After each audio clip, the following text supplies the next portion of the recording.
She rips the wings off a moth and tells you it's love.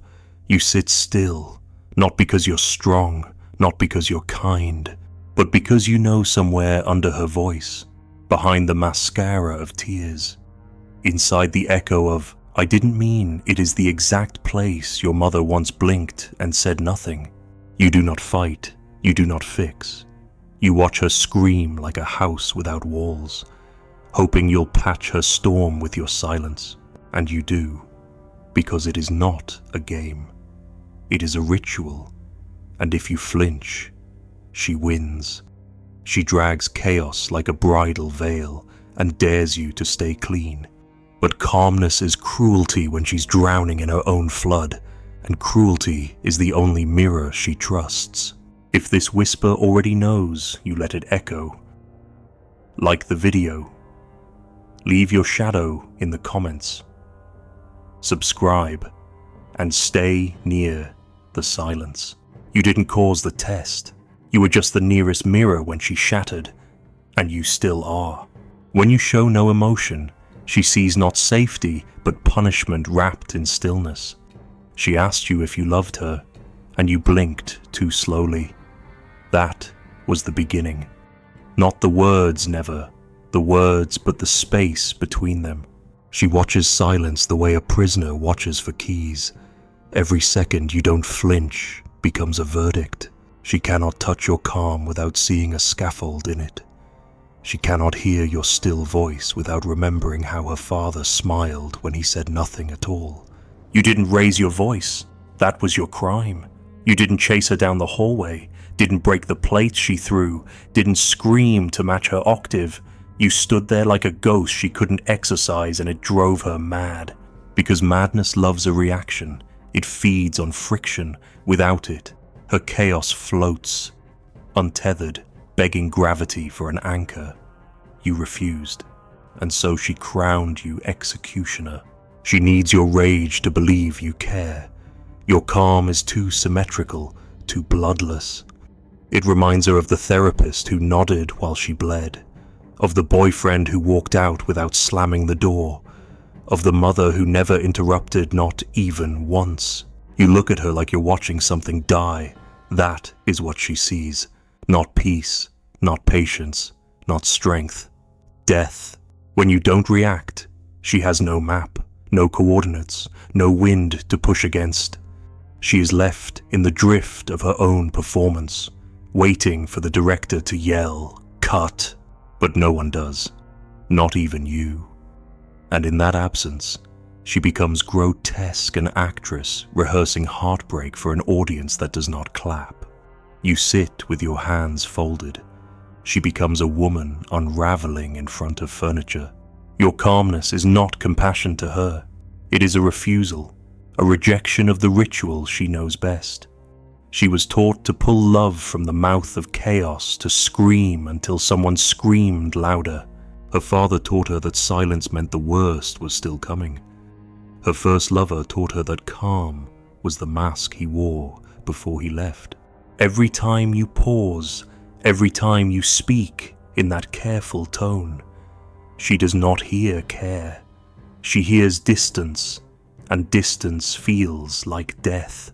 She tests you not to ruin you, but to survive you. She flings accusations like daggers not to harm you, but to find the edge of your love. If you shout, she knows where it ends. If you weep, she knows it still lives. But your silence is boundless. It frightens her the way deep water frightens a child she cannot see the bottom. And so she imagines monsters. You call it self-control. She calls it abandonment. You call it stoicism. She sees a firing squad. Because what you do not understand, cannot understand, is that her breakdown is not senseless. It is an audition, a summons, an ancient test written in a language only she remembers. If you pass, she can sleep. If you fail, and you always fail, with that blank face and clean breath, she must descend again into the spiral. Because maybe this time you'll break with her. Maybe this time you'll crack and scream and finally make her real. You think calm protects her, But calm is what predators use before they pounce. Calm is how the teacher spoke before the belt came out. Calm is what the man said before he turned the key and left her with the child alone. Your calm is not neutral. It is too familiar, too frozen. She has seen it in every person who betrayed her with a flat face. You say you are not her father, not her ex, not her nightmare. But you forget the psyche does not separate masks. It bleeds them together. If you wear the same calm, you carry the same blade. She pushes you because she wants to feel the wall. She wants to know this room has structure, that her screaming will touch something solid. But when she touches you, you offer no resistance. You absorb it, numbly, cleanly, like an airbag she did not ask for. And so she grows louder, sharper, more cruel, not because she hates you, but because she needs you to appear. Do you understand what it means to stay calm in the face of chaos? It means you've left internally. It means you are already somewhere else. That the war is over for you, and she's the only soldier still bleeding on the battlefield. She knows that look. She's worn it herself. The one that says, "This no longer moves me." That is why she breaks. Not because you hit her, but because you didn't flinch when she hit herself. Stillness is not mercy. Not when someone is drowning. Not when someone is screaming for a reflection. She stares into your face and sees only the outline of a man. Not the heat. Not the pulse. A wax figure, calmly watching the house burn. You became the mask she fears most, the one that watches without trembling. She throws the vase. You don't even duck. She curses your name. You say nothing. She claws her own arms, just to see if you'll react, and when you don't, she collapses. Not from drama, but from despair, because now she knows you are gone. Not physically, but where it matters. You have become the ghost she begged not to return. You ask why she tests you, but it was never a test of you. It was always a test of the world, to see if, just once, someone would meet her storm with fire, not silence. To see if the man across from her would scream back, not disappear. She does not want your composure. She wants your terror, because terror is human. Terror is proof you are still there. She'd rather see you bleed than blink. But you blink, slowly, again, and she feels the last thread snap, because you are calm, and calmness, to her, is just cruelty with good posture. She wanted to feel seen. Instead, she feels dissected. She wanted to feel held. Instead, she is observed. Under your gaze, she is not a woman. She is a specimen. She is a flickering light bulb, testing the patience of an electrician. She throws the final insult like a dying flare. You say, "I understand," and that is the worst wound of all. You understand, but you do not move. You do not move because you do not care. And even if you do, your face has already become the mask she cannot forgive. Every scream she throws is bait not for dominance, but for evidence that she exists. She does not yell to hurt you. She yells to hear herself exist in your bones. Her voice tears through the quiet, not to scare you away, but to stay alive in the space between your eyes. You think she's attacking, but no, it's worse than that. She's begging, in reverse, not with tears, not with hands, with rage the only instrument left when gentleness has failed too many times, when sweetness earned nothing, when silence made her invisible. Screaming, at least, leaves a bruise on the air, something you can't ignore, something she can point to and say, "There, that's me." She screams because touch has betrayed her. Eyes have skipped her. Words have passed her like shadows over glass. And now, the only thing that marks her shape is volume. Decibels become presence. Fury becomes form. If she shouts loud enough, maybe the walls will echo her name. Maybe the universe will confirm she's real. You think she wants a fight? She doesn't. She wants a mirror, a witness, a wound she can see reflected on someone else. You think her tantrum is manipulation, but it's starvation. You see a storm, she feels an emptiness so wide it howls. You hear accusation, she hears silence, stretched too long, bending into madness. What you call drama is the last survival instinct of someone who once begged gently and got no answer. You forgot the early days, didn't you? When she still asked with her eyes, when she touched your hand without trembling, when she laughed without checking your reaction. That was her first language, quiet, soft, almost naive, and it failed. It failed because you didn't notice the way she looked away after every smile, waiting for you to offer it back. It failed because your silence was too clean, too calm, too uninterested in the little gestures she tried to grow. And so she learned. Not to love louder, but to break things. Because broken things make noise. Her outbursts aren't proof of control. They're the opposite. She's not holding the wheel. She's begging you to take it.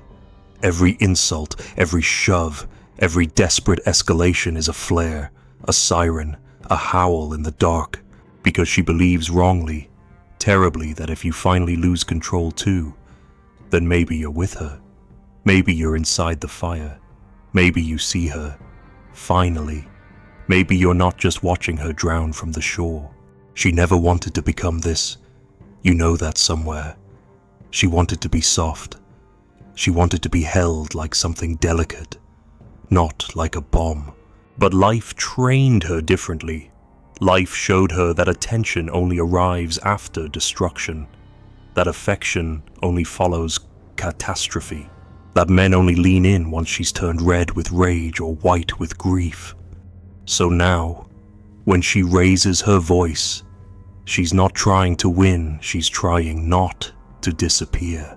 Because your stillness terrifies her, not because it's wrong, but because it reminds her of all the times she cried and no one came, of all the times she told the truth and was met with delay, not embrace. Stillness is the mother who looked away, the boyfriend who texted back, okay, the therapist who asked, how does that make you feel, without blinking? It is the posture of people who never meant to hurt her, but did so with elegance. Your quiet face is full of ghosts she cannot name, only scream at. She is not testing your strength. She is challenging your absence. She wants you to react because reaction means recognition. If she can make you angry, then you are in the room. If she can make you cry, then her pain is not alone. If she can make you shout, then maybe there is still something sacred between you, something raw enough to bleed together. She does not crave chaos. She craves proof that the air between her ribs is not hollow. Every slap of the table is a prayer. Every sarcastic jab is a thread thrown into the abyss, hoping it snags something alive. She does not care if it's your heart or your hate, she just wants the string to go taut. You think you're doing the right thing by staying composed, by not stooping, by not rewarding bad behavior. But you are not her parent. You are not her savior. You are her mirror. And she is thrashing not because she wants correction, but because she wants reflection. Not logic, not philosophy, just something, someone, to reflect the pain that has no language left but rupture. She throws chaos into your lap the way a child throws a drawing. Look, she says with her fury, look what I made out of my pain. Is it ugly enough for you to care now? And when you don't respond, or worse, when you respond with that smooth, breathy calm, you confirm her greatest fear that even her worst is still not enough to move you. That she can shatter in front of you and you will still fold your arms. That her most desperate song is still background noise to your composure. You are not the villain, but you are the void, and voids are worse than monsters. Monsters hurt you, but voids erase you. You stare through her scream like a man watching television, and she feels herself pixelate. Because here is the truth she will never say out loud if you screamed back. She would feel safe if you said, "How dare you talk to me like that?" She would flinch and then exhale. Because then, at last, you would be inside the room with her, not hovering in some philosophical detachment, not orbiting above the wreckage, but inside, on the floor, covered in ash, human. She screams because no one ever stayed when she whispered. She screams because quiet never got her picked. She screams because if she sobbed gently, you would probably offer her a glass of water, but never your pulse. She does not want to be calmed. She wants to be cracked open with you. She wants to be seen in the mess, not wiped clean. She wants you to shatter with her, not clean up around her. She wants to collapse together, not alone in the theater of your restraint. You do not see it, but your face during her breakdown is not blank. It is holy. It is unreachable. It is the face of a man who survived her once already, and she cannot bear that. So she throws another insult. She throws the lamp. She throws herself, and waits. Will you catch her, or will you catalogue this too, like every other outburst? Will you nod? Like the others, will you stay clean? She is starving, not for kindness, not for correction, for contact, raw, unscripted, ugly, real. She is starving for you to feel the fire, not talk about it, to scream with her, not explain the match. She is starving for your soul to stain, and still you fold your arms. When she breaks down in front of your indifference, it is not defeat, it is the only intimacy she understands. It happens quietly, almost too quietly to notice. A breath, a blink, the way she folds into herself like a dying flame. No final scream, no curse, just the soft sound of something ancient giving up, and for a moment just one breathless, unbearable moment you think you've won. She sits down on the floor, not like someone who's tired, but like someone who was never real to begin with. Her hands hang open, her lips tremble with the ghost of another line, another insult, another plea, but it doesn't come. She has spent it all. And still, you haven't moved. You think this silence is peace, but it's not. It's the end of a war no one declared, the white flag you didn't ask for, the corpse of her last attempt to matter. This is the moment she sees herself through your eyes and finds nothing, not rage, not warmth, not even disgust, just observation. You look at her collapse like you're watching weather an event, not a person, and something inside her caves. Because she finally understands what you've been saying all along. Without words, you are beyond her now. Unreachable, untouched, untouchable. She wanted to pull you down, but instead, she unraveled alone. And though she would never say it, not even to herself, this stillness you gave her is the most intimate thing she's ever known. Because now, she is naked, not in body, in meaning, stripped of performance, gesture, power, and still you do not run, still you do not speak. You just look at her like a priest before an unholy altar. This is her real shame. Not the breakdown, not the violence, but the truth that, even at her lowest, you would not offer her the one thing she needed most for you to break. Too, she does not want to be alone in her collapse, but your calm makes it a solitary ritual. And yet, it is also a kind of closeness, twisted, perverse, the only kind she knows, She's never known love that doesn't scream, never known closeness that doesn't bruise, never known vulnerability that wasn't extracted with teeth.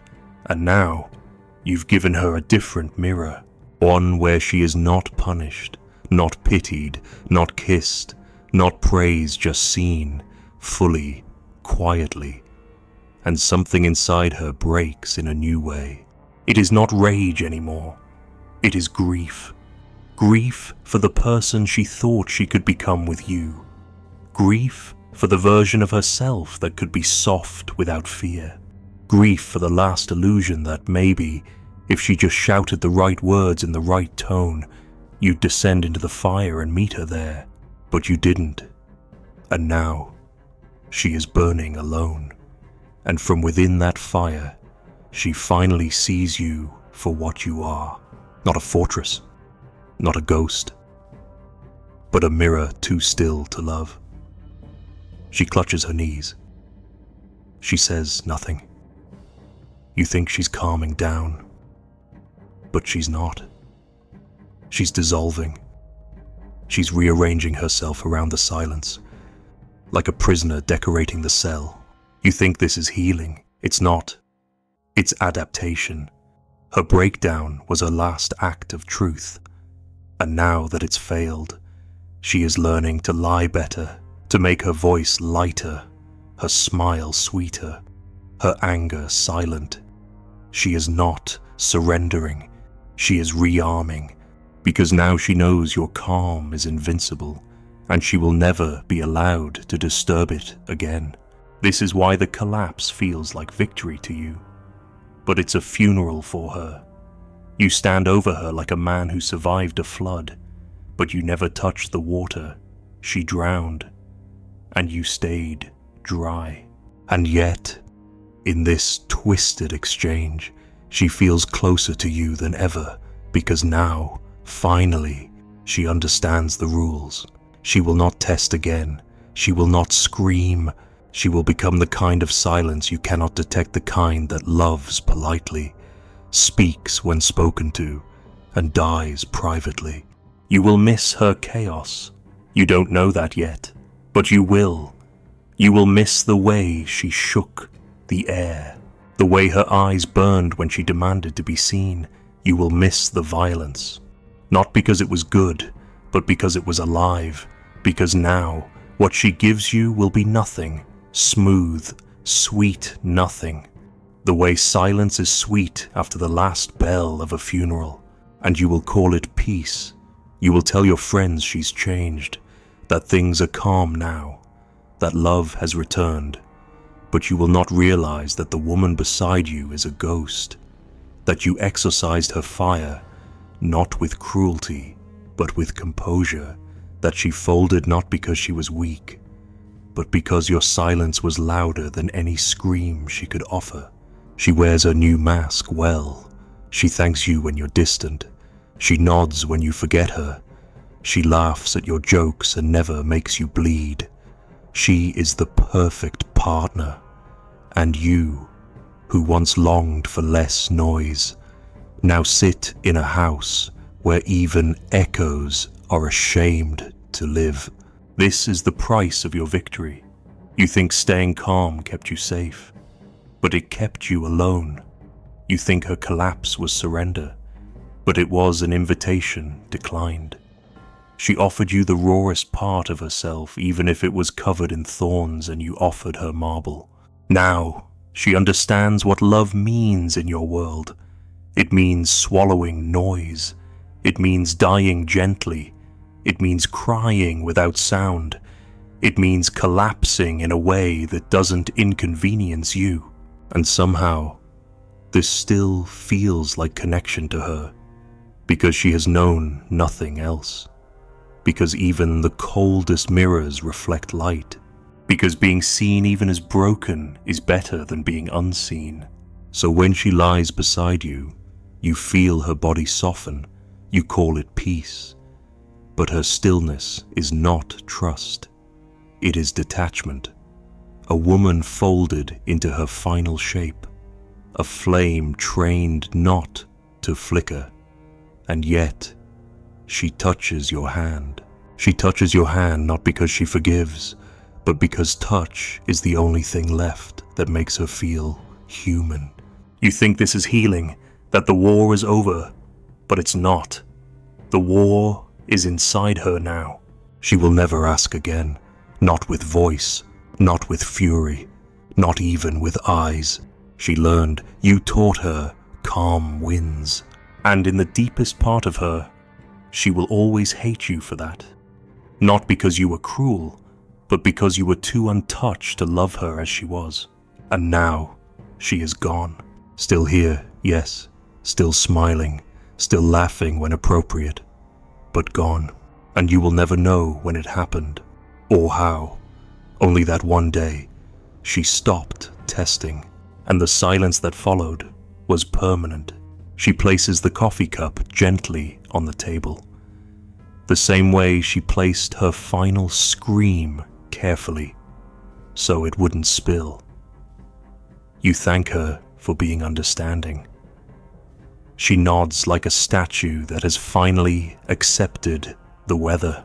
Outside, the wind howls against the windows, but inside, nothing moves. Not the curtains, not her breath, not you. You wonder why the silence feels heavier now, like a cathedral built over something buried. You don't remember the last time she raised her voice, and somewhere in that silence, a match burns out in the dark, unheld, unseen, unmissed.